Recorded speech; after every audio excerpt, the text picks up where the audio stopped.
¿Qué es lo que veo yo en Ale Galán? Pues yo veo un jugador distinto. Yo veía que su pelota salía muy rápido, pero Ale era un desastre. En el máster de Barcelona, cuando Ale le dice a Juanito, Juanito, seguimos. Pero mientras cuando tú te metes en una pista de pádel, estás haciendo deporte y el deporte tiene que ver con lo físico, con lo mental y hasta te diría con lo espiritual. Eso quiere decir que esta es una jugadora de casta que se crece ante la adversidad y que eso le da un valor especial. Sí. Es uno de esos episodios donde tenemos a un profesional que rodea a los deportistas de élite. Cualquiera que sea aficionado del pádel le conoce. Actualmente es el entrenador de la segunda mejor pareja femenina y masculina del ranking mundial. Entonces, Pedro, ¿tienes ganas del episodio de hoy? Sí, macho. Bueno, nos estamos metiendo ahí poquito a poco en el pádel, ¿eh? Ya está por aquí Rodrigo Vide, ya está por aquí Manu Martín. Aparte ya sabes que traemos a médicos, hemos traído 5 medallistas olímpicos. ¿De qué vamos a hablar hoy, Ari? Pues la verdad es que con Jorge vamos a hablar de cómo es ser entrenador de pádel, de los mejores del mundo, cómo es entrenar a la élite, qué opina de Premier Pádel, el tema de los viajes que cansa mucho, cómo ve él el futuro del pádel. La verdad es que va a ser un episodio súper interesante donde si eres aficionado del pádel no te lo puedes perder. Además va a dar muchos consejitos para los jugadores de pádel amateur. Y bueno, empezamos ya que estamos deseando. ¿Qué tal, Jorge? Lo sentimos mucho, pero hemos tenido un problema con el audio, así que vais a tener que escuchar el episodio de Jorge, que es un capitulazo, con el audio de la cámara o del móvil. Voy a intentar que se escuche de la mejor manera posible, pero hemos tenido ese inconveniente. Pues muy bien, pues muchas gracias por invitarme, por compartir un ratito con vosotros y nada, a ver si lo que cuento pues tiene interés. Nada, para que la gente te conozca, simplemente cuéntanos quién es Jorge y cómo descubrió el mundo del pádel.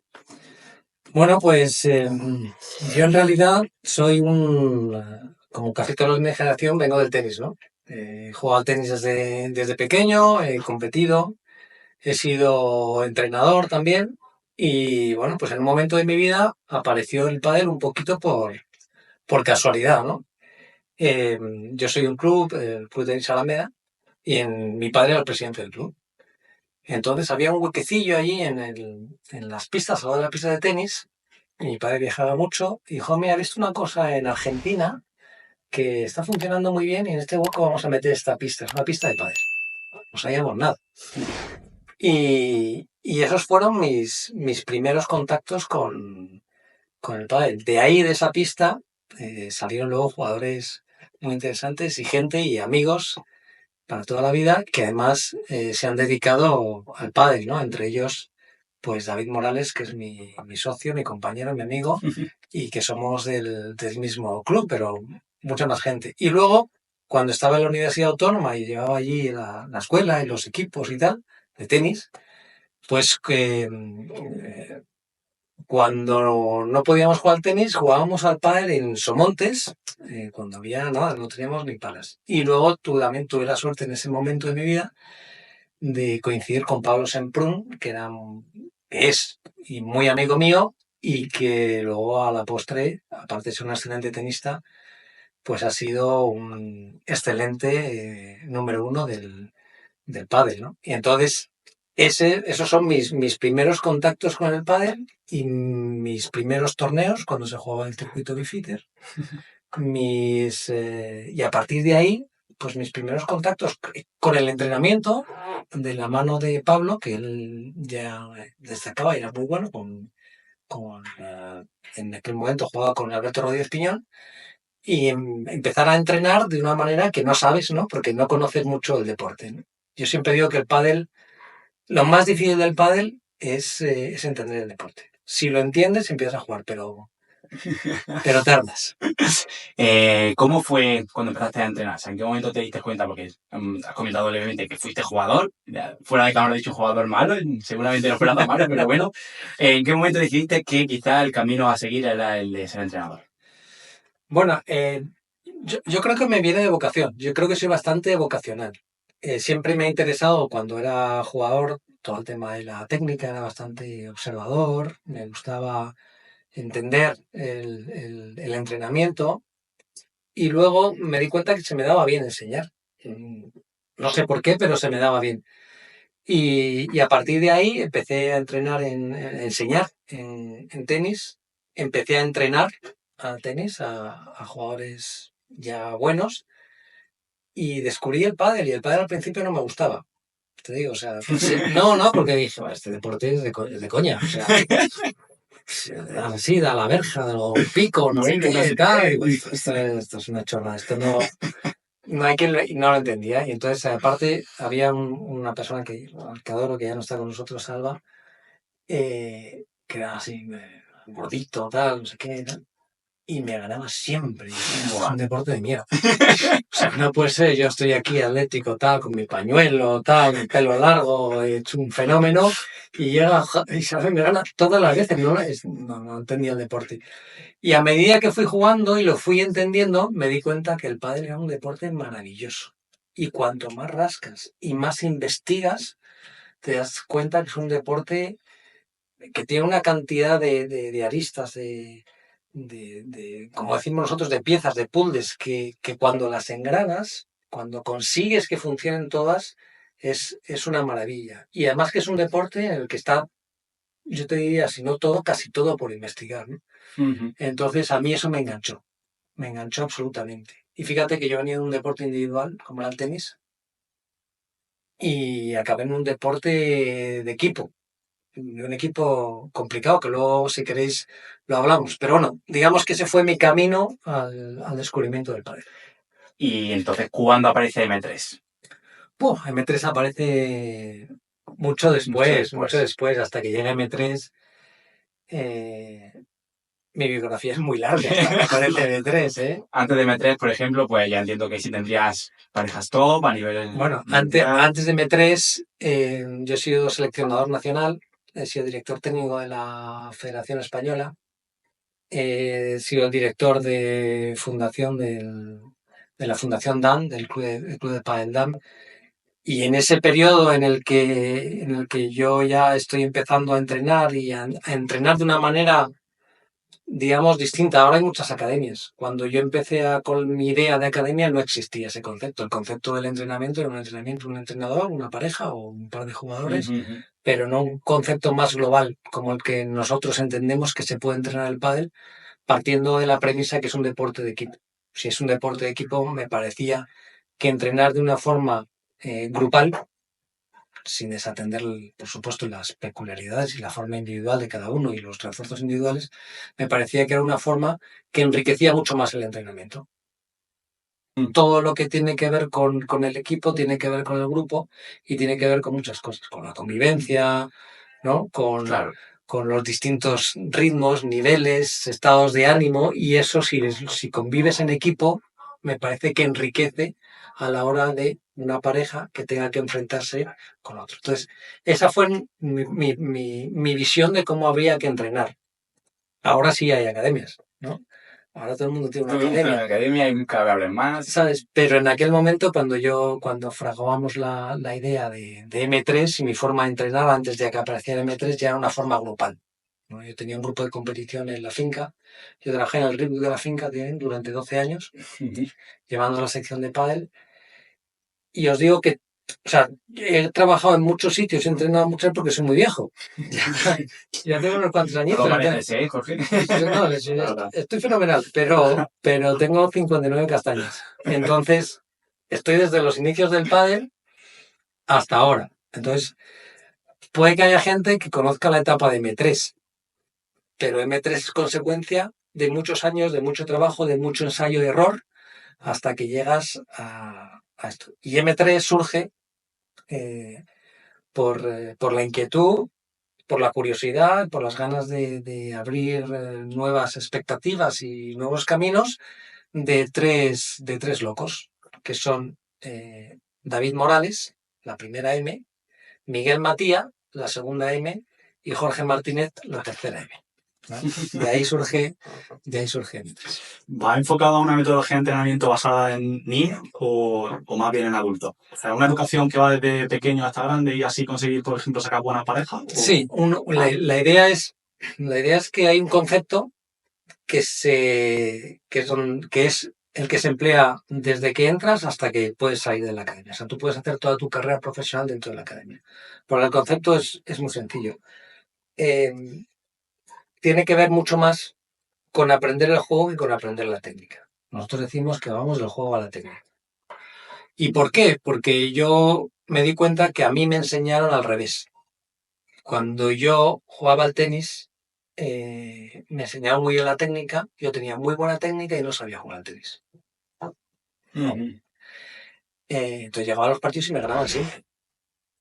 Y que yo no sabía jugar al tenis, yo sabía golpear a la pelota. Perfecto. Y la golpeaba muy bien, Ujú. pero elegía mal, ¿no? No identificaba los momentos del partido, no sabía lo que había que hacer con la bola. Sabía, pero no lo sabía muy bien. Y se dedicaba mucho tiempo a la técnica y poco a explicar. Entonces yo pensé, y bueno, yo lo pienso, y hay mucha más gente que lo piensa también, ¿no? Que el concepto es al contrario. Es decir, que lo que primero que hay que aprender es qué es lo que hay que hacer en el deporte, ¿no? Y yo siempre pongo el ejemplo del fútbol, ¿no? Por lo menos los de mi generación aprendimos a jugar al fútbol en la calle. No nos explicaban cómo había que golpear, ¿no? Si había que apoyar el pie, si había que pasar el peso, si la cadera, si el pecho, ¿no? No. Y jugábamos, ¿por qué? Sabíamos que teníamos que meter gol y pasarle la pelota al otro. No, si la pasaba menos tampoco pasaba nada, que ya me encargaba yo. Pero sí, pero no, entendíamos el deporte porque había que meter gol, ¿no? Y hacíamos. Y en el pádel y en el tenis no se estaba enseñando así, se estaba enseñando a golpear y no a meter gol. Y no me Igual con la creencia de que puedes tener manías que luego te hagan rendir peor, por ejemplo, tener un mal revés que no se aprende. Claro, o sea, yo lo que tengo que dar, tenemos un patrón técnico, ¿vale? Dentro de ese patrón técnico hay que adaptarlo a las características de cada uno, ¿no? Tú y tú no puedes jugar igual. Dentro de un patrón. Me refiero a que el patrón tiene que ver con las empuñaduras, con los tipos de preparación y tal. Mientras tú seas efectivo dentro de ese patrón, puedes preparar un poco más largo, un poco más corto, ¿no? Empuñar de una manera o empuñar de otra. Vale. Te pongo ejemplos como puede haber más, ¿no? Ujú. Si eres efectivo y si eres eficaz. Pero si no lo eres, por mucho que yo me enseñe en enseñarte un patrón técnico, ¿eh? Pues eso no sirve, desde mi punto de vista, ¿eh? Hay otros puntos de vista que son muy respetables y que yo acepto perfectamente. Hay entrenadores que enseñan a jugar a sus jugadores como ellos jugaban, con su misma técnica. Y eso no, para mí no sirve, depende del individuo. Hay muchos factores, ¿no? Los físicos, los mentales, muchísimos factores que la lectura de la jugada que tú puedes hacer. Entonces, el que entrena tiene que saber sacar el rendimiento dentro de unos parámetros que no produzcan lesiones, ¿no? Yo tengo que enseñarte la técnica adecuada para que tú en el partido hagas lo que tienes que hacer. Claro. Es el concepto. Entonces, ese concepto va, digamos, más de lo más global a lo más específico. No al revés. Claro. Has comentado antes que en la escuela, al hilo de la pregunta de Pedro, va desde niño hasta adulto. Ale Galán dijo que fue tu academia quien le dio una beca y que seguramente sin esa beca no podría haber sido jugador profesional de pádel. ¿Qué viste tú en Ale Galán que dijiste, quizá este chico pueda llegar lejos? Bueno, eso es verdad y no es verdad. Vale. No, es verdad o no es verdad en el sentido que yo no le di la beca. Yo era el director Vale. de ese programa que realizaba o que ejecutaba esas becas, ¿no? Entonces, la beca se la da la Fundación DAM. Vale. Y ese programa de la Fundación DAM, que yo propongo a DAM y que luego desarrollo, y en ese desarrollo, uno de los elegidos para entrar en ese programa es Ale Galán. Esa es la realidad. ¿Qué pasa con Ale Galán? ¿Qué es lo que veo yo en Ale Galán? Pues yo veo un jugador distinto. ¿Por qué? No sé, yo veía que su pelota salía muy rápido, pero Ale era un desastre. ¿Un desastre en qué sentido? Era gordito, en menores no ganaba, pues jugaba como ahora, o sea, peor, es decir, que se las jugaba todas, pero no metía ninguna. ¿Sabes? Entonces, claro, Ale tenía yo le veía y digo, pues este tío, qué cosas hace, ¿no? Pero claro, luego llegaba al partido y hacía esas mismas cosas, pero todas para afuera, ¿no? Era... De hecho, recuerdo que un entrenador suyo, cuando yo elegí, los que elegí que podían entrar en tal, me dijo, ¿cómo te has cogido a este? Pues si este es una máquina de fallar. Y tal, dije, bueno, a mí me gusta el chaval. Y bueno, surgió. Una cosa es que tú elijas un jugador y que luego las circunstancias hagan, para que te salga un campeón, tienen que darse un montón de circunstancias que vosotros como deportistas y como atletas lo sabéis, o sea, es complicadísimo decir, ¡ay, qué buen ojo tuviste con Ale! No, tuve suerte, tuve suerte. Él tuvo suerte, ¿no? De que yo me fijara en él y que luego todo ese proceso fuera a acabar donde está acabado. Pero sí es cierto que la suerte hay que buscarla, Claro. ¿no? Y tanto él como yo, pues la hemos buscado porque hemos seguido trabajando y a día de hoy seguimos trabajando y seguimos exigiéndonos y seguimos buscando nuevos límites. Hoy justo he tenido una conversación con los dos, con Ale y con Chingo, precisamente hablando un poco de eso, ¿no? De, de, de volver a buscar un desafío más, ¿no? Digamos que estás en la parte casi alta, porque hay unos que están un poquito más altos que nosotros, y que yo creo que esa meseta donde estamos, que es una meseta muy buena, que es, miramos para abajo, ¿no? Hay que romperla, pero no hay que romperla en función de que tengo que superar a otra pareja, ¿no? Sino la tengo que romper en función de que me tengo que superar a mí mismo como a nivel personal y a nivel de pareja. Nos tenemos que exigir más. Si además con eso resulta que ganamos a los que a día de hoy son mejores, pues es maravilloso. Pero ahí no está nuestra mejora, porque es que eso no depende de nosotros en absoluto. Pero sí depende de nosotros el poder trabajar un poco más, el analizar un poco mejor los partidos, en determinados matices, en entrenar un poco más, en la preparación física que sea más exigente, en la preparación psicológica que demos con el camino adecuado, que la nutrición se adecue, porque de repente tenemos un mal día en el torneo, ¿no? Claro. Porque hay uno que solemos tener malo, porque hay un día que estamos más cansados, porque el segundo día del torneo estamos más cansados y el tercero estamos mejor. Todas son cosas que nos ayudan a mejorar, que nos tienen que servir de desafíos. Claro, todo desafío que conlleva una desconfianza, ¿no? Porque cuando tienes que dar ese salto, ¿no? Al vacío, salir de tu zona de confort, Da miedo. da miedo. Pero si no saltas, Se queda donde está. entonces entonces lo de siempre va a pasar lo mismo, ¿no? Efectivamente. Pues un poco eso. Entonces, ese proceso que ha llevado Ale ha sido un proceso siempre de ese salto, de ese desafío, de esa salida de su zona de confort y hemos ido pues consiguiendo etapas. Hablaremos un poquito más adelante de la situación actual de la pareja Chingarán, pero no queríamos dejar de preguntarte ahora mismo en M3 cuántas parejas profesionales, de las que podemos ver en cualquier torneo Premier Padel, hay. Pues mira, el otro día yo creo que hacíamos la cuenta y me parece que varía, ¿no? Porque ya sabéis el drama absoluto que es los cambios de pareja, ¿no? Eso también hablaremos un poquito más. Entonces, claro, te puede variar entre 10 y 15 parejas de cuadro entre categoría masculina y femenina, ¿no? Entendiendo que hay parejas que no son 100% nuestras, ¿no? Que son mixtas, que compartimos con otro entrenador y tal, porque las circunstancias son las que son. Nosotros nos encantaría tener parejas que entrenen juntas todo el rato en la academia, pero eso no puede ser como nosotros nos gustaría por determinadas circunstancias, ¿no? Y porque hay este cambio de parejas absoluto y para mí, desorden que te permite realmente desarrollar los proyectos como a un entrenador le gustaría. Claro. Pero luego, si queréis, hablamos más de Sí, eso. luego hablamos de eso. Genial, pues queríamos también meter una pregunta de debate. Queremos que no solo participes tú, sino toda la gente que nos sigue, nos deje comentarios en el vídeo. ¿Qué ideas tienes tú que podrían implementarse, cambios que podrían implementarse en el pádel, en el juego del pádel, en la pista, en las normas, para que sea más competitivo? ¿Vale? Pues por ejemplo, Sancho hablaba de subir a 4 metros toda la pista, Manu Martín decía que solo se jugara indoor, no sé, si te ocurren algunas ideas o tienes alguna idea que quizá pueda hacer que el juego fuese más igualado. Yo tengo dudas con la premisa, ¿sabes? Es decir, que el juego es competitivo y es igualado, a mí sí me lo parece, Vale. tal y como está. Otra cosa es que sea más atractivo, Vale.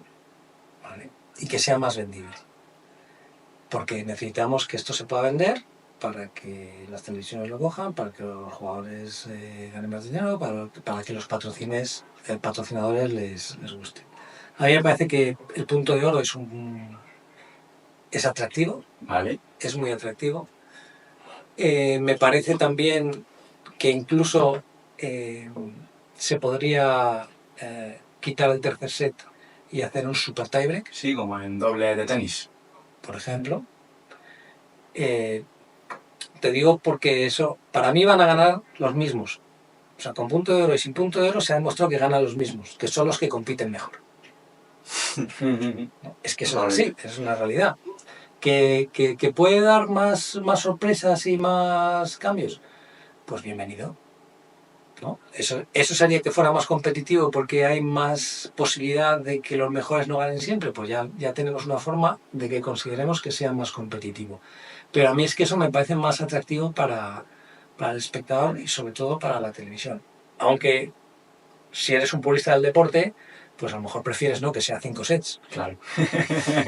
Pero es que no es real, ¿no? No es real y no es real en una sociedad en la que prima lo inmediato. Efectivamente. Entonces, yo creo que esas cosas, hacer el punto de oro, incluso que eliminar y luego algo que también ha tenido bastante polémica, pero a mí me parece que la reducción de los cuadros es algo que hay que, o incluso el mismo concepto de competición que hay. Es decir, que a lo mejor es que no tenemos que una competición de cuadro, un cuadro de 32 o un cuadro de 48, que me parece que es una barbaridad en estos momentos. Tiene que ser cuadros más reducidos. Para que haya un cuadro más reducido tiene que haber otra serie de torneos que te den acceso a poder entrar entre los 16. Entonces, digamos que esta decisión de reducir el cuadro, si no implementada con otras, pues no serviría porque entonces es cambiar bastante la dinámica de la competición. Pero yo creo que inevitablemente va a pasar por ahí. Va a pasar por cuadros más reducidos, va a pasar por una reducción del tiempo de juego, y eso es con el punto de oro y con a lo mejor eliminar el tercer set. Y luego lo de outdoor o indoor, a mí no me parece que sea inevitable. O sea, el outdoor tiene sus cosas, ¿no? Sus cosas bonitas, sus ventajas. Oye, que molesta el sol, que molesta el viento. Bueno, pues el que mejor se adapte, ¿no? Claro. ¿Cuál es el problema del outdoor? El problema del outdoor es, como siempre, que te llueva, que te haga mal tiempo. Entonces, hay que elegir unas fechas en las que tú sabes que eso no va a pasar. Pero nos vamos a París en octubre, ¿qué puede salir mal? Claro. Claro, ¿no? Pues es muy probable que nos llueva, pues nos llovió, Claro. nos llovió. Entonces eso no es lo ideal. En Valladolid, aire libre, el torneo es una maravilla. Hay 40 grados, sí.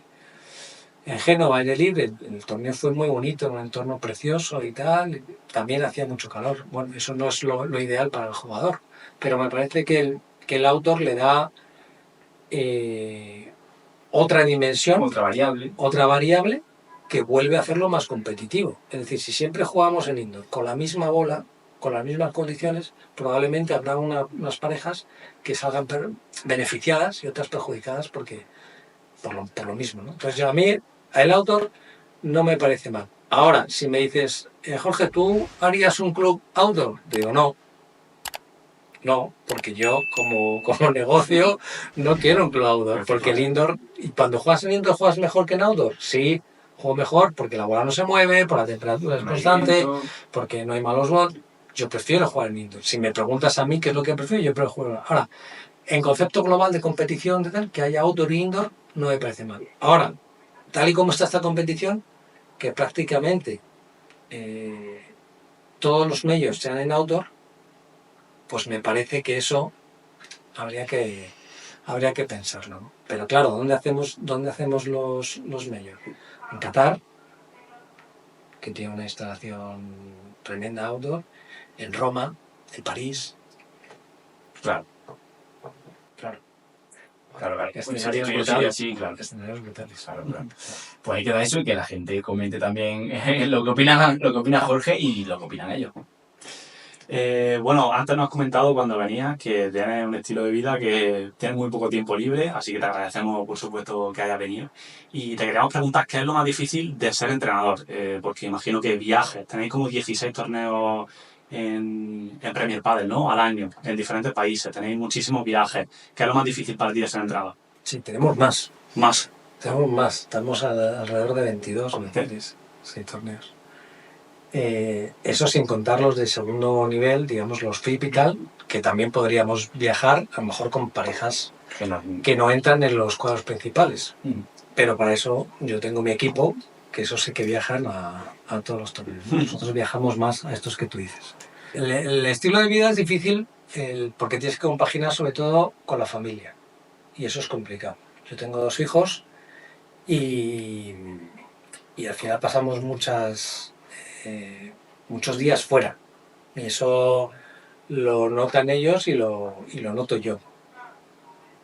Pero es que es la vida que he elegido y es la que me gusta, ¿no?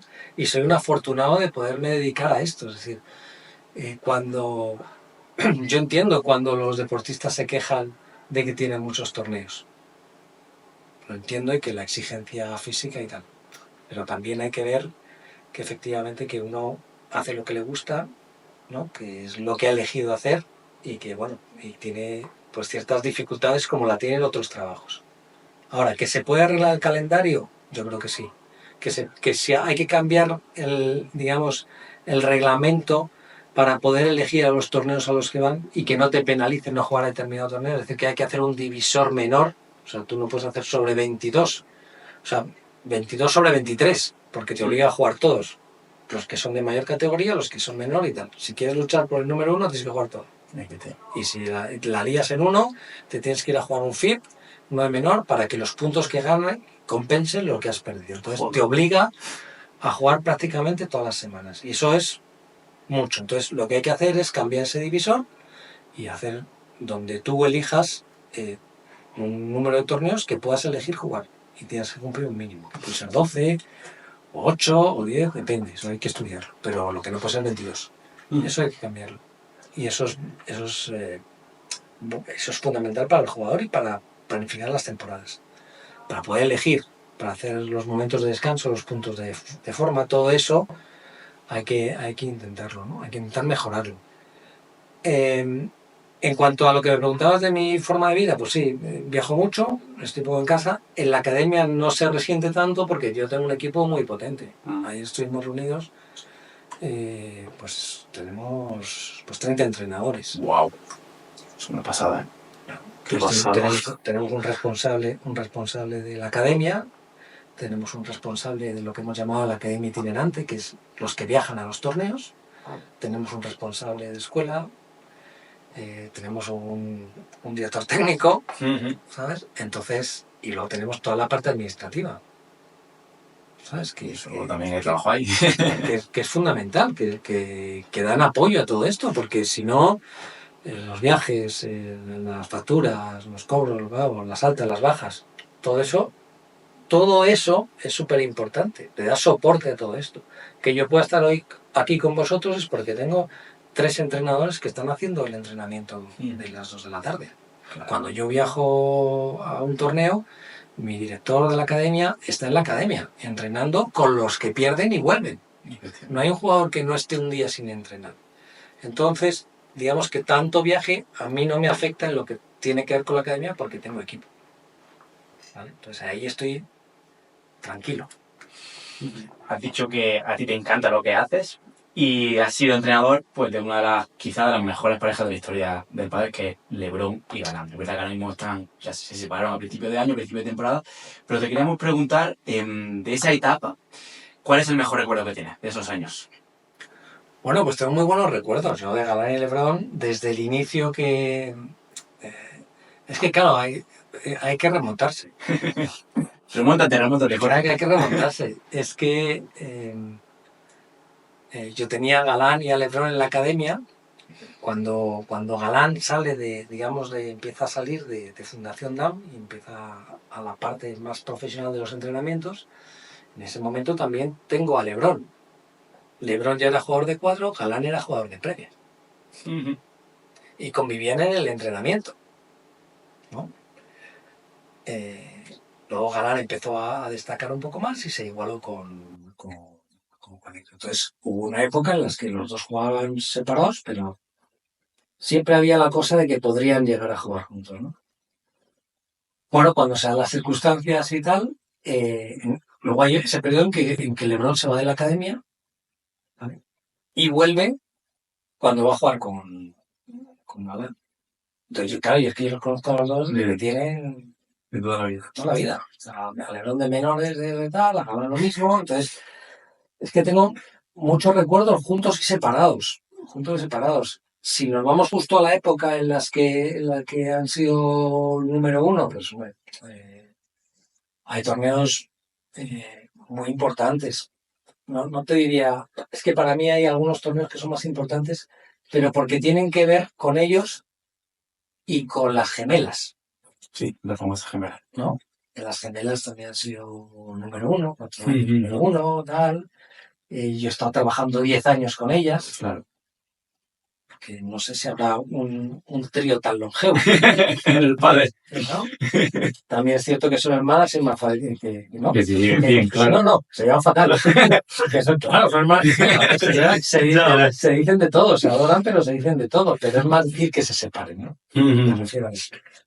Entonces, para mí, un torneo muy bonito fue en Madrid cuando ganaron Ellas y ellos. ellas y ellos, ¿no? Para mí eso, con mi mentalidad de academia, de equipo, de grupo, cuando se da esa circunstancia, que se ha dado varias veces, y es muy difícil que se dé, y para mí es, digamos, cuando yo me siento más realizado, ¿no? En los últimos torneos, si nos vamos, pues hemos hecho las dos finales y tal, pero no hemos conseguido ganar. Yo creo que ganamos en Finlandia, ganamos en Bruselas los dos. En el máster del año pasado estuvimos a punto de ganar los dos, ganaron las chicas, pero ganaron los chicos. O sea, para mí esos recuerdos cuando son de equipo De equipo. me llenan más. Y luego ya, así como más emotivo y tal, fue el último torneo que jugamos en Acapulco juntos, Este año. este año. Para mí ese fue el, el, el más duro porque sabía que se acababa una etapa de dos chavales a los que yo admiro y quiero y que iban a separar su camino. Entonces, ahí es cuando tú miras hacia atrás y ves todo lo que has recorrido y te da un poquito de cosita. Vamos, de hecho, yo me pegué una llorada. Sí. ¿Allí en Acapulco o cuando te enteraste de la No, noticia? Cuando te dijo, vale, la Acapulco, noticia. sí. Sí, porque había mucha emoción y antes del partido estábamos los tres muy emocionados. Porque sabíamos que se había acabado una etapa, que no se iba a volver a repetir. Entonces ahí sí que lo pasamos un poquito mal los tres. Mal La nostalgia. la nostalgia. O De sea, todo, de pensar en la vista atrás. claro, sabíamos que era un fin de una etapa. Claro. Una etapa que no se va a repetir. Claro. Porque ya se entreveía, se decía que se iban a separar, pero luego intentaron, apostaron por una temporada más y al final se separaron. ¿Cómo viste tú aquel momento? Si quieres un poco recordarlo, Sí, de lo que ocurrió, que fue el detonante para que después se separaron. sí. Bueno, primero hay una etapa en la que parece que se van a separar y es verdad que Juan hace un esfuerzo tremendo de comportamiento y de eso para mantener la pareja y de hecho yo lo dije una vez que me entrevistaban, dije, le pedí a los Reyes Magos que siguieran juntos. Y me lo trajeron. Es decir, en el máster de Barcelona, cuando acabamos el máster y perdemos el partido, aun habiendo perdido el partido, es Ale cuando le dice, cuando estamos sentados en el banco, es cuando Ale le dice a Juanito, Juanito, seguimos. Porque si esto va a ser así, si vamos a estar con esta convivencia y vamos a estar tal, claro que me voy contigo. Lo que pasa es que después ocurre lo que ocurre, ¿no? Y eso.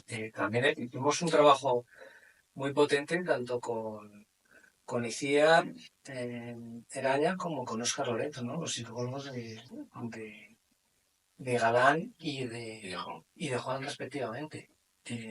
Entre todos yo creo que hicimos un gran trabajo. Mariano, que tuvo una paciencia infinita también, porque había que tenerla. Y yo no sé si alguien que no hubiera sido con el pozo de tranquilidad que tiene Mariano, hubiera podido gestionar eso. Entonces, para mí la enseñanza fue esa, el saber gestionar dos maneras muy distintas y hacerlas que convivan juntos. El trabajo en equipo que hicimos todos, aportando desde nuestra perspectiva, todos para encontrar un camino común. Esa es la enseñanza. Yo creo que cuando se trabaja bien, se trabaja en equipo y se busca, las cosas se acaban consiguiendo.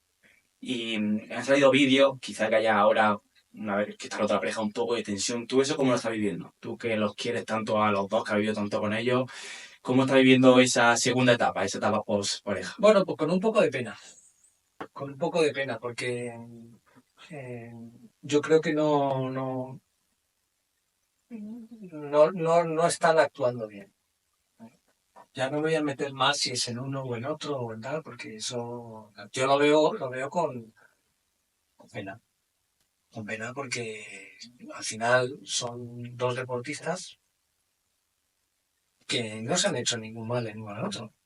Están en una etapa de su vida en la que, bueno, a lo mejor la parte competitiva les está pudiendo con la parte personal y las están mezclando. Y yo creo que con el tiempo se darán cuenta, ¿no? Como ha pasado con otros rivales ¿no? El otro día estaba viendo, ¿no? Jorge Lorenzo y Pedrosa, ¿no? ¿No? Que Se hablaban fatal el uno del otro y ahora cuando están retirados, pues los he visto juntos, ¿no? Haciendo pues algún programa, algún Y podcast. se admiran incluso, ¿eh? Y claro, ¿cómo no se van a admirar? Porque con la perspectiva dicen, no, pero este tío era un fenómeno, o sea, ¿cómo me podía ganar yo a este y yo a ti y tal? Y entonces esa rivalidad la ven como algo que ha sido bueno en su vida, lo que pasa que la gestionaron mal. Y seguro que se arrepienten de haberla gestionado mal. Bueno, el otro día hablábamos con algunos chicos de la escuela lo que significa ser competitivo y no. Y hay mucha diferencia en el concepto de competitivo. O sea, el competitivo no es el que te gana por encima del reglamento. No es que yo soy muy competitivo, ¿no? Pero es tramposo. ¿No? ¿No? El que te protesta una bola que no es, el que dice que ha tocado la bola y no la ha tocado. Es que yo soy muy competitivo. No, tú estás en el límite del reglamento. O sea, el competitivo es el que cada día supera, ¿no? Los límites que se ha puesto. Yo trabajo para superar mis propios límites. Eso me hace ser competitivo. Y lo otro no. Entonces, digamos que este concepto es importante, sobre todo con los chavales, hacérselo entender, porque la palabra competitivo se utiliza mucho cuando ves a alguien, ¿no?, que roza el reglamento. Y yo entiendo que la competición siempre se roza el reglamento porque para eso es que uno vive el límite del reglamento, ¿no? Entonces lo decimos, supongo que es lo mismo, sales justo en la tal, el salto tal, la calle no sé cuántos, cuando bates no en la... Tienes que estar desde la ignorancia. Totalmente. Al final, en el competitivo busca el límite y ya está. Eso es, pero hay un límite que no puedes pasar. ¿Vale? Entonces, por eso es, no sé por qué te decía esto del competitivo y tal. que te daba pena que LeBron y Galán ya no tuvieran la relación, pero se llevan rápido. Pero yo estoy convencido que con el tiempo, igual que Pedrosa y el otro y tal, lo verán con perspectiva y se sentirán bien y serán amigos, seguro, estoy convencido. Seguro que sí. Y ahora ya pasemos a la actualidad, la pareja masculina, luego hablaremos de Delphi Brea y de Bea, ¿vale? Pero en la actualidad, ¿qué diferencia has visto tú, que llevas unos meses trabajando con ellos, entre la manera de trabajar de LeBron y Galán y la manera de trabajar de ahora de Fede Chingoto y de Alejandro Grau? Bueno, pues para mí tiene que ver mucho con la sintonía, con el carácter, ¿no?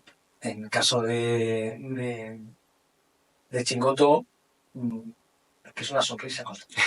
Se ve por la tele. Es que es una sonrisa. Es que los entrenamientos son agradables. Es permeable y a la vez aporta.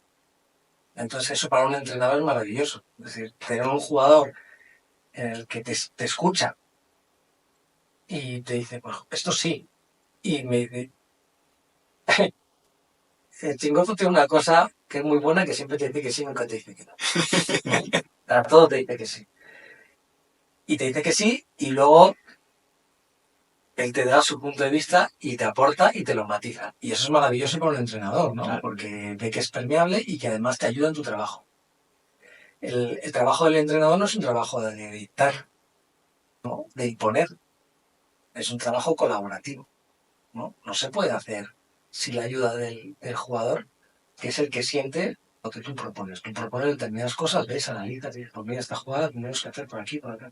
Pero es el jugador el que te dice, pues mira, Jorge, esto que tú dices que yo no la puedo ejecutar. porque no la veo, porque llego tarde, porque tal. Yo a esta alternativa la haría jugando esta pelota por aquí y luego iría por allá, porque creo que voy a ser más efectivo. Ese es el trabajo del entrenamiento. No es el trabajo, tú haces esto y tú haces lo otro. Eso no es verdad.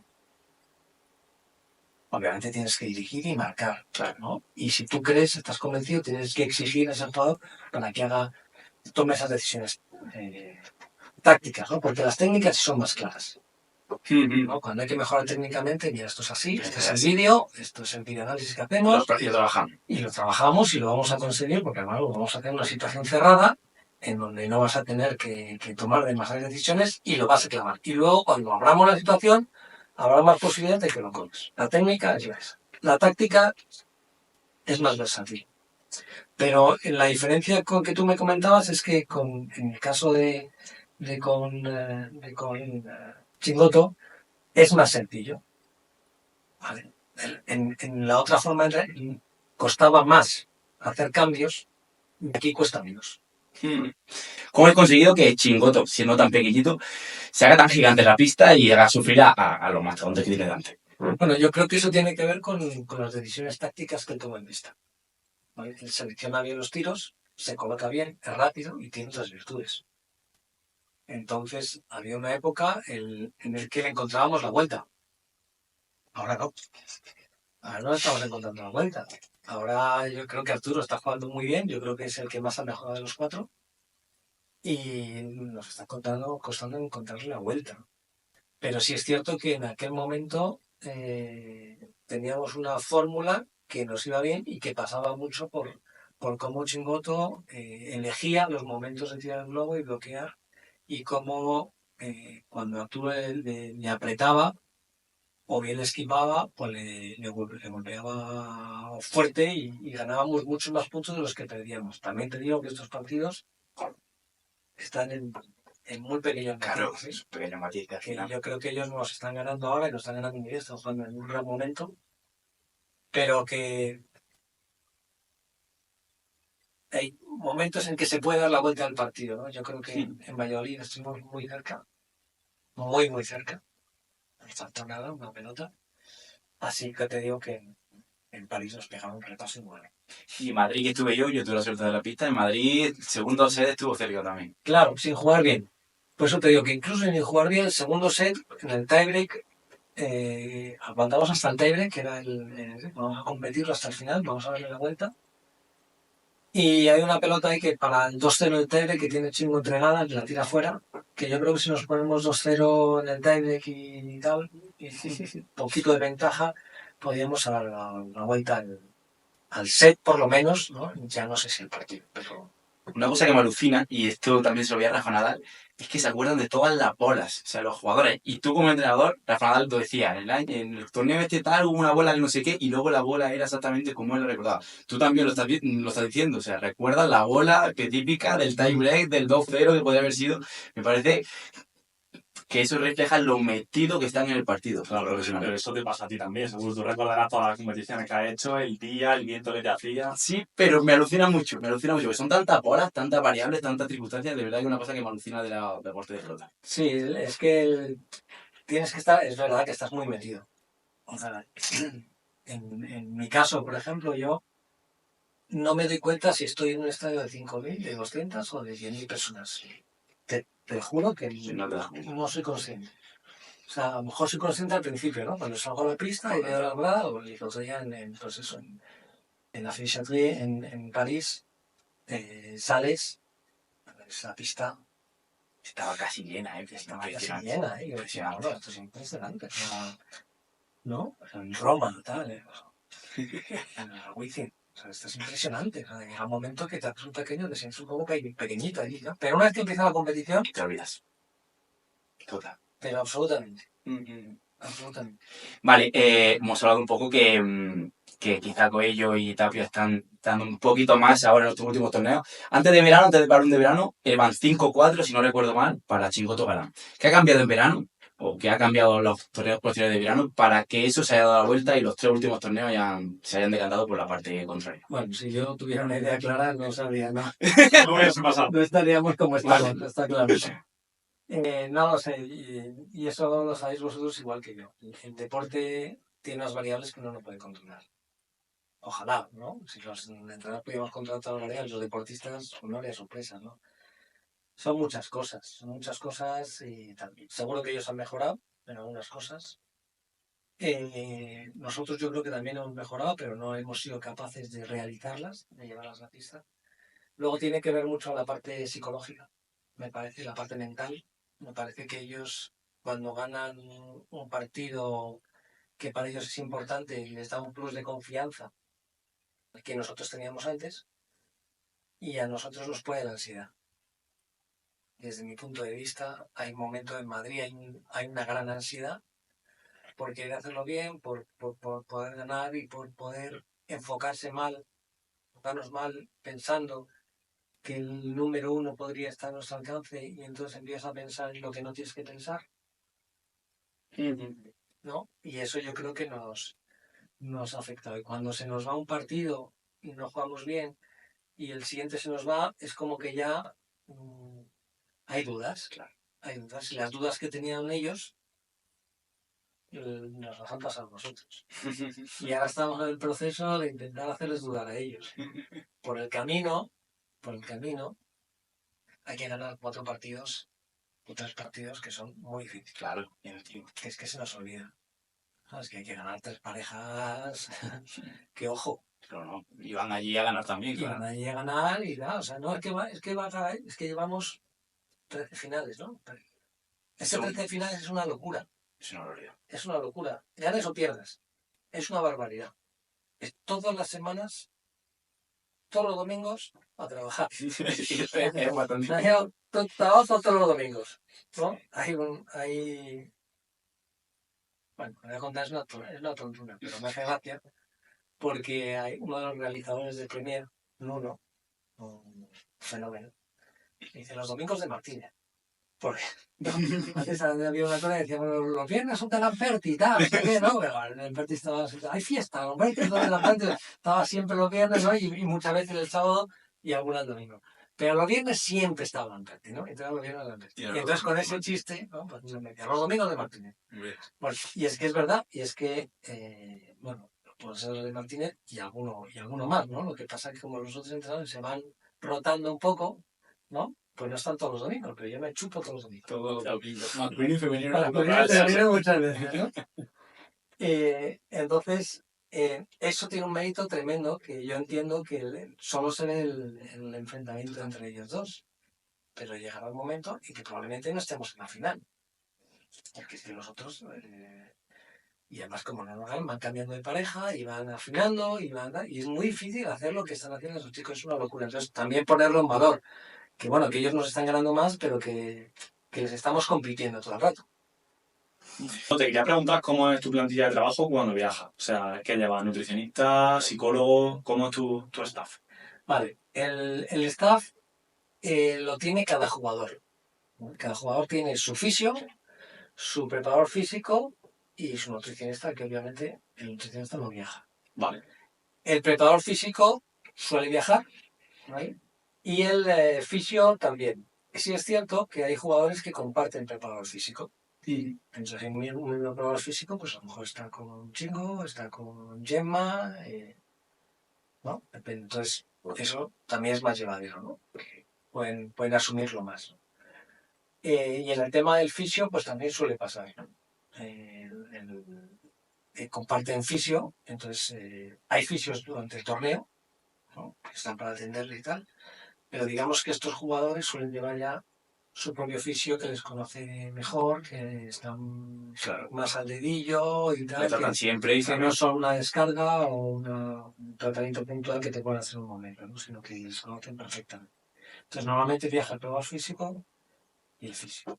Y si necesitas algún refuerzo puntual que tú veas que en el aspecto psicológico, mental, está habiendo algún fallo, ¿qué haces? ¿Tiras de psicólogo por videollamada o asumes tú su función en base a lo que él ya te ha comentado que tienes que hablar con él? En mi caso, yo trabajo mucho con ICIAR, que es la que está más relacionada con Galán, ¿no? Ellos suelen tener su videollamada con sus psicólogos, y si yo necesito algún refuerzo en algún caso, o ellos necesitan un psicólogo, necesitan algo conmigo, pues lo charlamos y tal. Entonces, eso se lleva muy bien. La función del coach es toda, ¿no? Porque al final tú eres el que aglutinas el equipo. Claro. Digamos que todo esto recae en el coach, que es el que tiene que asimilar todas esos inputs que da el físico, el preparador, el psicólogo, el fisio. Tú recoges toda esa información y la manejas para el rendimiento del jugador. O sea, a mí el fisio no se me ocurre decirme cómo hay que jugar o tal, pero sí me puede decir, oye, en este va a estar un poco cargado aquí, ojo, porque en el segundo set si ves que tiene molestias, no sé qué, o mira, hoy le echo una entrada de calor un poquito más suave porque tal, o al contrario, le echo más fuerte porque necesito, o al contrario, digo, oye, mira, estoy dando cuenta que entramos mal, que la bala no se mueve hasta hacer así. O sea, vamos a hacer una entrada en calor más potente, o el fisio, vamos a hacer una movilidad ¿no? articular y tal, de cadera un poco más intensa, porque a este tío le cuesta. Ese es el trabajo que hacemos. Al final el coach aglutina todo eso y lo traslada a la silla. Has dicho antes que hay un día específico en el torneo que suelen bajar el nivel, ¿no? Lo has comentado Sí, antes. pero no en, pero no en el mismo día siempre. Anda. ¿Y qué casualidad había encontrado? Sí, no, por eso digo que ahí hay algo que puede ser lo que hablamos. Oye, Nutricional. No está comiendo bien, o ha tenido una mala digestión, o no ha descansado bien, porque a veces no duermes bien. Sobre todo cuando jugamos último turno, Claro, eso es un drama. Y nos toca mucho los últimos turnos. Entonces juegas a las 10 de la noche.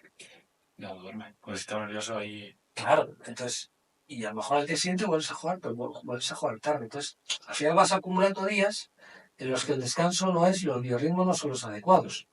Total. Teniendo en cuenta además que nosotros entrenamos por las mañanas. Entonces, cuando te toca jugar el último turno, primero, no acabas de comer bien. No acabas de, si tienes que merendar o lo que sea, bien, porque estás pendiente, porque no es que juegues a las 10, es que juegas follow by. Es decir, después del último tal, que puede ser a las 10 o a las 10:30 o a las 9:30. Y tienes que estar pendiente, estás todo el día así.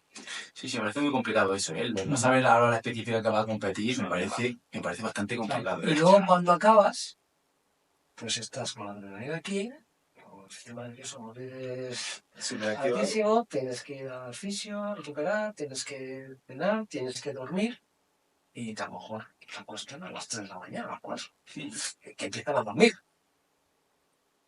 Entonces te levantan tarde, o sea, es un problema de eso. Entonces yo creo que esas cosas afectan durante la competición al rendimiento algún día. Algún día. Y estás tocando tarde porque entiendo que van en la otra parte de la clasificación, ¿no? Del torneo. Claro, entonces, eso depende mucho.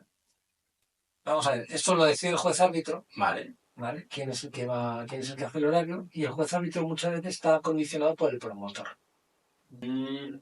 Vale, pues es que yo quiero que vaya a ganar el horario en la pista central a las 8 de la tarde. Y además quiero que en la sesión de matinal esté Arturo y tal. O al revés. ¿Sabes? Lo que pasa es que yo creo que nos toca a nosotros más por la tarde que... Entonces, cuando juegas por la mañana, es maravilloso. Con las niñas muchas veces juegas por la mañana, ¿no? Con las chicas. Entonces ya juegas el partido a las 10. Ya descansar. Y prontito dormir. Claro, y se acabó, ya has hecho tu trabajo, ya puedes recuperar, ya ves a los rivales, puedes estudiar el partido, pues, ¿no? Y ya vas enfocado, como ves, pues si te toca último, o si no te toca, por lo menos, una hora concreta, digamos que corto, oye, no antes de las 6, pues yo sé que no antes de las 6, tengo que hacer. ¿Y cómo gestionas también la euforia que te puede dar pues, entrar a una final, una pareja que no contaba con entrar a una semifinal o una final y entra? Y entiendo que eso también da una euforia que también entiendo que hay que relajarla porque al día siguiente tienes otra batalla totalmente nueva con un rival nuevo. ¿Cómo consigues tú como coach rebajar también esa euforia? Bueno, yo creo que hay dos maneras. La primera es, primero, disfrutarlo. A muerte. O sea, vamos a celebrar, ¿no? Estamos en una final, esto es increíble. Vamos a celebrarlo mucho, mucho. Y una vez que ya lo hemos celebrado mucho, decir, bueno, ahora, mañana hay que salir otra vez. y vamos a enfocarnos otra vez, y vamos a ver el partido, y vamos a ver para ahí por donde nos podemos meter. Y luego, si no es habitual que llegues a la final, con la tranquilidad de decir, oye, nosotros somos unos pobrecitos aquí que estamos reglados, ¿no?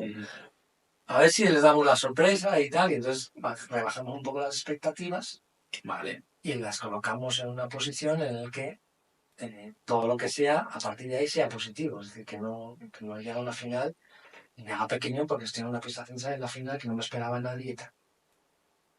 Es un poco esa es la estrategia. Luego depende también de los jugadores. Pero como estrategia general, yo creo que primero hay que celebrar. Claro. Celebrar, gritar, saltar y Sí, después... celebrar. Ellos más, yo soy más comedido de no estar en mi sitio, ¿no?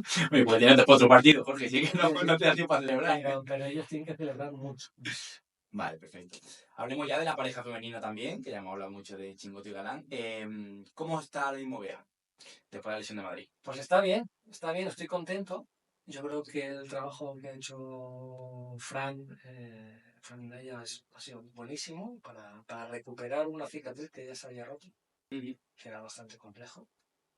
El preparador físico Martín Pitillas también ha hecho un trabajo maravilloso con ella y me la han devuelto a mí pues bastante bien.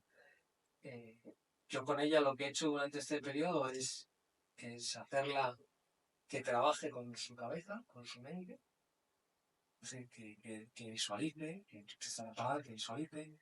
Le pedí que hiciera muchas sombras en el espejo. ¿Qué son sombras en el espejo? Sombras, es decir, tú haces el gesto técnico y te ves en un espejo. Vale.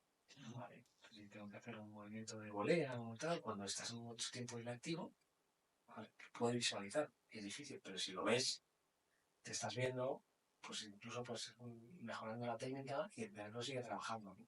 Total. No trabaja las piernas, no trabaja el corazón, pero el cerebro sí, el cerebro sí. Y entonces, claro, cuando tú vuelves a la pista, digamos que ya se ha adelantado una etapa.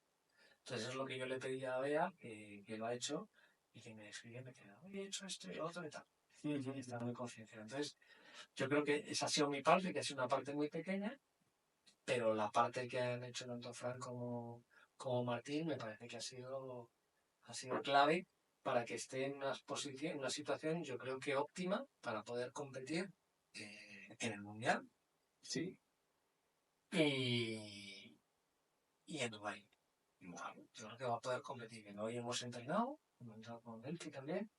Y el entrenamiento ha sido muy bueno. O sea, por arriba no le puede pegar todavía, pero bueno, tira su almeja, tira su víbora, suave, media velocidad. Pero han sido, son 4, 5, 6, 5, 4 semanas, ¿no? De septiembre, no me acuerdo la fecha, por ahí. Sí, o sea, lo más optimista era en 8 y yo creo que no va a quedar en 6. Pues este es el objetivo, el mundial es el objetivo, entiendo. Vale, y ahora la compañera, que entiendo que cuando se lesiona la compañera, además cuando está en ese nivel, que has dicho tú antes, que perderse un torneo es una catástrofe. Delphi entró en la final, el nombre era con Andrea Austero, ¿vale? Que tantos nombres se me cuelan. Con Andrea Austero, entonces era una pareja nueva, con una chica jovencísima, que nunca habían jugado juntas, creo, y entraron a la final. ¿Cómo viviste tú desde dentro ese torneo? Pues mira, lo viví primero... primero jugamos en Valladolid con Andrea. Vale, que quedaron semifinales. Y acaba jugando al revés y compite la final. No, compite la final, que le gana a Tamara y a Jensen, que ya era un milagro, pero que luego le gana a Alejandra y a Jessica Castelló en las semis con set abajo, que eran mucho más milagros, ¿no? Entonces, eso quiere decir que esta es una jugadora de casta, de valor, que es una jugadora que se crece ante la adversidad y que eso le da un valor especial. Sí. Y que yo creo que es una jugadora que cuando tú ves una jugadora que hace eso y que tiene este rendimiento, es que estás hablando de una campeona. Y una jugadora que va a ser campeona. Y que yo creo que va a ser número 1. Tardará un poquito más, un poquito menos, pero será número 1. Y luego, además hay que vivir no solo la competición, sino esas competiciones, sino el periodo de incertidumbre que le supone el que su compañera no está activa y no sabe cómo se va a recuperar. Y eso, al final es un equipo, pero pero ella su carrera deportiva, y dice, bueno, ya mi compañera no está, y a ver qué hago, porque Me juego muchísimo me juego mucho. y que vuelva bien y que vuelva a nivel. Entiendo Claro. que esa incertidumbre también sea difícil de... Claro, y ella también lo ha asumido muy bien y ha sido paciente. Otro jugador hubiera cambiado de compañero. Sí. Lo hemos visto. Lo hemos visto, ¿no? Se lesiona la compañera y Pero no espera ni que se me recupere. parece muy generoso eso también y de decir que cree en el proyecto, que no estoy contigo por conveniencia, sino porque creo de verdad que podemos... Por compromiso. Efectivamente. El compromiso, es que hay que tener compromiso. Entonces Delphi ha tenido compromiso con su compañera. A las duras y a las maduras. Oye, nos va mal. Bueno, yo dije, oye, podrías haber tenido ¿a qué te hubiera parecido si...? Claro, entonces pondré los zapatos del otro un rato. Entonces yo creo que Delphi tiene mucho mérito por los resultados que ha hecho, que está fenomenal, pero sobre todo por haber sabido esperar, ser paciente y tener compromiso con Bea. Entonces yo desde aquí quiero felicitar a las dos. Una por su tesón en la recuperación y la otra por haber mantenido su compromiso y lo que yo como entrenador esperaba de ellas, sinceramente. Jorge, tú como entrenador, ¿qué diferencia ves entre entrenar a jugadores de pádel masculino o parejas de pádel femenina? A nivel de esfuerzo y de implicación no hay diferencia ninguna. ¿Vale? Luego hay una diferencia a nivel táctico. Si nosotros hacemos un análisis de los golpes que se juegan en un partido, ¿no? Pues veremos que la parte que tiene que ver con las bandejas y con las víboras es mayor en las chicas que en los chicos.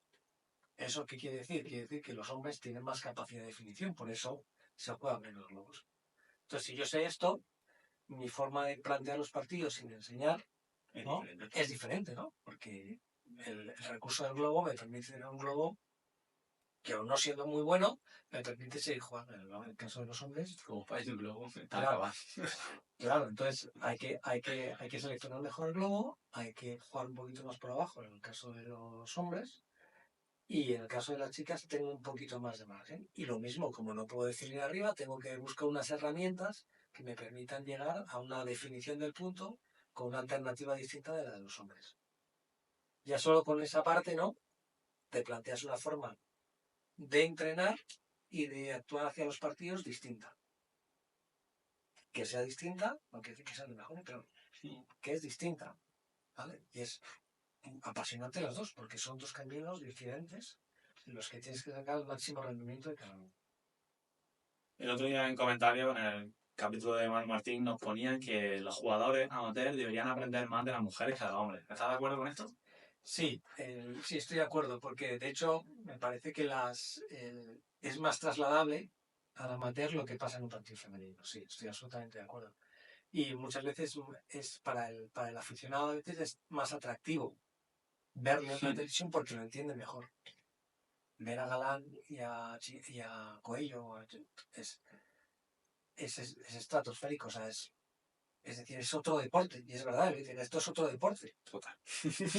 ¿Qué otra cosa? Es otra cosa. Yo los veo cada día y cada día algo así. Digo, o sea, Sí, es impresionante. pero bueno, estos tíos, ¿qué límite tienen? ¿No? Cada día están más fuertes, cada día le pegan más fuerte. Más rápido, llegan Más todos. rápido, salen por la puerta, meten por debajo de la pierna. Digo, ¿esto qué es? Yo me llevo toda la mañana hoy viendo partidos, también para preparar bien la entrevista y la verdad que me ha asombrado. Es impresionante. Es impresionante. Es un espectáculo absoluto. Entonces, para mí, es cierto que el pádel masculino, el de esos niveles, es un espectáculo. Y el pádel femenino es muy atractivo y es muy interesante para el jugador amateur porque entiende mejor lo que está pasando en la pista. Y dice, bueno, ya, vamos a tirar el juego, cómo la baja, porque la velocidad, por un tema fisiológico, la velocidad de la bola es menor, ¿no? Hay en otros deportes que el masculino y el femenino tienen diferencias, ¿no? ¿Por qué? Porque fisiológicamente son distintos, ¿no? Entonces, en golf creo que salen un poquito más adelantados, ¿no? Pero aquí jugamos en la misma cancha, con la misma bola y con la misma pala. Entonces, obviamente tiene que haber diferencias, ¿no? Pues ya está, explicado. ¿Y cuáles son los tres errores que ves que tienen los jugadores amateurs más frecuentemente? Uy, Bueno, el principal es que jugar como LeBron. Hay que darle a ¿No? todas. Claro, que es que pegarle en la casa, todos te vienen. Pues que yo quiero aprender a sacarla. Bueno, vamos a aprender a darle primero, ¿no? Ya ves. O vamos a elegir cuándo la tenemos que sacar, porque no es fácil. Entonces, digamos que ese es uno de los principales errores, ¿no? El querer definir el punto en la situación más complicada. O sea, cuando estoy con el agua al cuello es cuando me la juego, ¿no? Cuando estoy con el juego, aguanto nada más a ver si la podemos rescatar y podemos darle la vuelta, ¿no? Y luego me parece que el globo en los amateurs es ese gran olvidado, ¿no? Es el gran desconocido. Y sin embargo es el que me genera estar más tiempo en la red, ¿no? Si yo tiro buenos globos, estoy más tiempo atacando. Si tiro malos globos, ¿no? No, es que yo soy muy agresivo. Ya no, tú eres muy agresivo, pero estás todo el partido defendiendo. Entonces no es tan agresivo. Claro. ¿No? Yo en Polonia más agresivo que tú, pero tú eres el segundo, pero estás todo el rato defendiendo, ¿no? Claro. Entonces yo creo que un poco es eso. Entonces tú le darías consejo a la gente amateur que no ve de que juegue más al globo, ¿no? Sí, que tiene que jugar más globo, que tiene que jugar con más margen, ¿no? Que tiene que intentar hacer puntos más largos, que al final el pádel es un deporte de consistencia. En amateurs, ¿no? Por eso no nos vayamos a ganar y al otro que la sacan, le tiras un tal y la sacan, no. Es un deporte de consistencia y de mantener más tiempo la red. ¿Vale? Entonces, si mantengo más tiempo la red, el primer golpe de ataque tiene que ser un globo, pues es que me permite estar aquí. Y cuando estoy en la red, tengo que buscar una situación de desequilibrio de mis rivales. No es que la tenga que ganar en la primera. Y si a eso lo hago jugada tras jugada y cometo pocos errores, al final voy a ganarme las cervezas, seguro, que es de lo que se trata.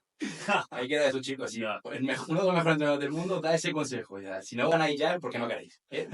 No jugáis tanto. Vale, y si tuvieras que decir algún ejercicio ya fuera de pista, porque es verdad que Manu Martín nos decía, una cosa que a la gente le chocó es jugar al pádel no es hacer deporte. O sea, tú puedes jugar al pádel de manera efectiva, de manera que no te lesiones, hay que también hacer un trabajo fuera. Entonces, si tuvieras que dar algún consejo a la gente que no ve, que le gusta mucho el pádel, de ese trabajo fuera de pista, un ejercicio, dos ejercicios, algo, ¿cuál sería desde tu parte? Bueno, yo estoy muy de acuerdo con Manu con matices, ¿no? Es cierto que hay que hacer un trabajo previo fuera de pista, sobre todo pues, que tiene que ser un trabajo profiláctico, ¿no? Es decir, que me evite tener lesiones, ¿no? Entonces, cualquier tipo de trabajo que sirva para calentar, para hacer una movilidad articular, me va a venir bien, me va a venir bien. Si no necesito hacer nada muy específico, mucho trabajo de la fuerza, o sea, y yo creo que una buena movilidad articular, pues si trabajo la fuerza siempre me va a venir bien, ¿no? Trabajo de fuerza sabemos Siempre. que es la base y que es la base de todo, ¿no? Entonces todo lo que sea de hacer trabajo de fuerza viene bien. Pero para mí hacer esa movilidad, no sé, incluso hacer unas pequeñas sentadillas, ¿no? Cosas muy básicas que hacemos en todos los lados, ¿no? Y trabajo con las gomas, ¿no? Atas la goma, ¿verdad? Esto te ayuda, ¿no? A preparar la musculatura, a preparar los tendones, a evitar lesiones. Eso es lo que da. Y luego me parece que hay que jugar al pádel sin saber deporte. Yo ahí no estoy de acuerdo con Mario. Es un juego que te permite hacer deporte. Corres, saltas, ¿no? Te agachas, te levantas. Y encima te diviertes. ¿No? Es muy divertido. Totalmente. Bueno, porque te puedes hacer la calistenia hasta que cojonuda y tal. Pero, coño, es un coñazo de muerte, ¿no? ¿No? O sea, que no tiene un componente, no digo que sea un muñeco, digo que no tiene un componente de diversión. De diversión, para mí no lo tiene, tiene un componente de salud brutal. Hacer abdominales no es divertido. Y que es buenísimo. No, que te gusta. No, no, y las abdominales, todas esas cosas son buenísimas y tal, pero no tiene un componente de juego y entrenamiento. Entonces, cuando tú te metes en una pista de pádel, estás haciendo deporte y el deporte tiene que ver con lo físico, con lo mental y hasta te diría con lo espiritual. Qué bonito. Qué bueno. No, a mí me pasa ahora que voy al gimnasio y luego voy algún día suelto a jugar al pádel y es que obviamente no hay comparación entre lo bien que me lo paso, lo que disfruto y lo que desconecto, que también es una manera como un poco de meditar porque no estás pensando en los quehaceres diarios, cuando me exijo y cuando juego a cuando voy al gimnasio. Así que me parece muy buena esa reflexión. Te queríamos hacer una pregunta porque tenemos una comunidad privada. La gente que nos comenta en el privado de Insta nos pone comunidad, acceden a una comunidad que tenemos privada de Telegram y le decimos siempre quién va a venir al estudio y os hacen una pregunta. Y en este caso tenemos una pregunta para ti. No te compliques, muy sencilla. ¿Cómo abordas las dificultades de comunicación entre una pareja en la que uno de los dos tiene desconexión continua, no mira al compañero prácticamente nunca, etcétera? No sabemos si lo dice por no es el mismo. o lo dice por su colega que juega mal con él. Bueno, Es difícil, ¿no? Pero yo creo que la clave está en conocer al deportista, ¿no? Puede que haya un deportista que no te mire cuando tú le hablas. De hecho, a mí me ha pasado con alguno que no me mira, que no tengo un contacto visual, pero que me escucha. Y que cuando sale de la pista, y que cuando está fuera de la pista, la comunicación es buena. Pero digamos que cada jugador interpreta su manera de afrontar la competición de una manera o de otra, ¿no? Entonces puede haber un jugador que te esté escuchando, pero que su visión esté en otro lado. Y a lo mejor simplemente está concentrándose precisamente porque no está enfocada su visión en lo que le estás diciendo, pero te está escuchando. Y él está en su historia, pero está en su... ¿Es lo ideal? Me parece que no. Me parece que el contacto visual es muy bueno. Incluso a veces el tocarse para mantener una atención y tal. De chocar las manos, ese contacto También, bueno. es importante. O sea, cuando no te chocas la mano parece que te falta algo. Nosotros hay veces que chocamos la mano 2 o 3 veces. Hablas y chocas, ¿no? Entonces, al final ese contacto yo creo que hace empatizar y sentir que estás en el equipo y que estás junto, ¿no? Si eso no se produce, pues bueno, pues no es lo ideal, pero a lo mejor ese jugador rinde mejor así. Si rinde mejor así, pues yo como entrenador lo que tengo que hacer es asumirlo y el compañero tiene que asumirlo porque este tío mira para allá y rinde. Esto, de puntos. Una cosa también que hemos comentado antes, bueno, quiero hacer hincapié en que está sentando cátedra, a mí me está encantando, me toca, es una barbaridad. Jorge, muchísimas gracias por estar. Entonces ya quedan poquitas preguntas. Una de ellas es, hemos hablado antes, el abordar el cambio de pareja. Que tú crees que el tanto cambio de pareja no es bueno para el deporte. ¿Cómo regularías tú el hecho de que no se cambien tanto de pareja durante una temporada? Aquí hay también dos vertientes, ¿no? Primero la vertiente que tiene que ver con la educación y con el ejemplo. Entonces yo creo que tiene que haber cierto compromiso en un deporte de equipo en el que las parejas se mantengan. Porque si no, a los chavales que están empezando, a los menores y tal, si ven que sin poner nombres, que las parejas de élite se separan cada 2 meses, cada vez que no hay un buen resultado, ¿cómo le explico yo a la Levín que está perdiendo partidos o que no gana todos los que quiere? Que tiene que seguir jugando con su compañero. Porque claro, obviamente la culpa es de su compañero, nunca es de él, ¿no? Y si está el padre al lado, ni te cuento. ¿No? Los padres decidimos que todos los males son del contrario, del compañero, ¿sabes? No del contrario, ni siquiera, o sea, del compañero. Entonces, yo creo que ahí debería haber un compromiso de educación por parte de los profesionales, de servir de ejemplo. Y me puede decir, oye, yo soy profesional, hago lo que me da la gana. Efectivamente. Como vas a dar lo que te da la gana, pues vamos a reglamentarlo. ¿Vale? Para mí hay una forma de reglamentar clara que tiene que haber 2 ventanas. Una en enero y otra en junio. Que no es nada novedoso, que es lo que pasa en fútbol. ¿No? O sea, tú de enero a junio tienes tu compañero. Y no puedes cambiar. Sí o sí. ¿Vale? Y no puedes cambiar. Ah, es que se ha lesionado. Bueno, pues se ha lesionado, pues tú no te puedes coger un jugador que no esté dentro de los 100 primeros. Porque esa regla no afecta de 100 para abajo. Porque la previa, ¿no? La previa, estás hablando de otra cosa. Entonces las previas puede haber más cambios. Entiendo que no debe de ser.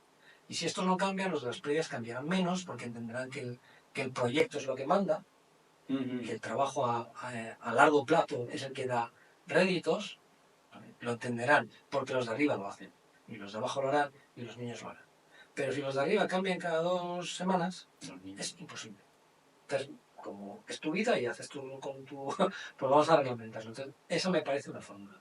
Y luego hay otra extra reglamentaria que tiene que ver con un contrato.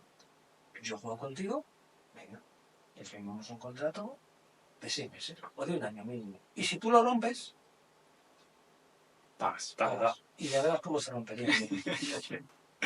¿Qué pasa? ¿Por qué no tienes todo el contrato? Porque los dos están con un ojo aquí y el otro allí, a ver si puedo cambiar de compañero. Claro. Y entonces eso es un problema. Entonces por eso me parece que la forma es reglamentarlo. Vale, queremos hacer ya, queda muy poquito, pero queremos que nos... vamos, te vamos a dar el nombre de jugadores y de jugadoras, ¿vale? Vamos a empezar por jugadoras. Y queremos que la definan en una o dos palabras, ¿vale? Entonces, ya sabéis por dónde van los tiros. Vamos a empezar primero por la chica. Entonces, empezamos por Ariana Sánchez. Me parece un fenómeno. Y me parece yo no sé si es el mejor revés, pero me parece que es desde luego la jugadora de revés que mejor elabora. ¿Vale? Paula José María. Paulita Dinamita. Gemma Triay.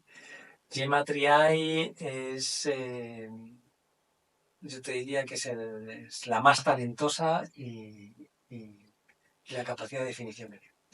Claudia Fernández. Claudia es el presente y el futuro. Ahora de las tuyas, del Fibrea. Delphi, una campeona. Y Bea González. Y Bea, otra campeona también. Y luego ya con los chicos. Arturo Cuello. Arturo es un crack. Es potente, es serio y me parece un gran tipo. Agustín Tapia.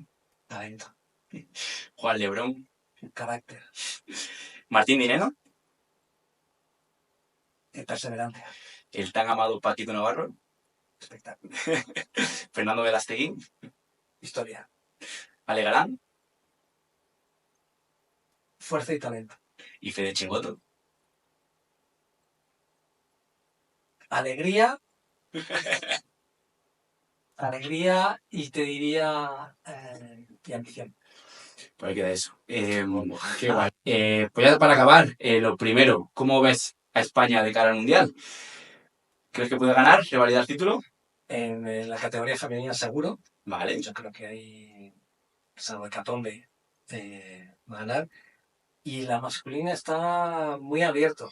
Está muy abierto. Habrá que ver cómo se forman las parejas y en qué posición entran. Yo lo veo. Necesitamos un equipo muy unido Vale. para poder plantar cara. Yo soy optimista. ¿Te ves muchos años más entrenando? No. Ya no. Vale. Ahí queda eso. Pues muchísimas gracias por haber estado aquí. La verdad es que sí, ha sido increíble. La verdad, muchísimas gracias, Jorge.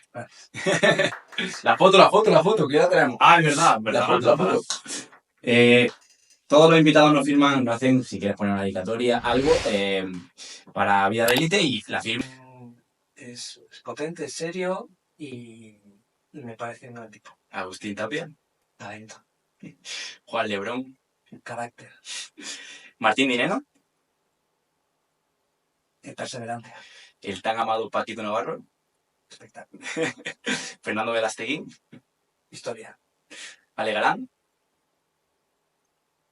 fuerza y talento, Y Fede Chingoto. alegría y te diría y ambición. Pues ahí queda eso.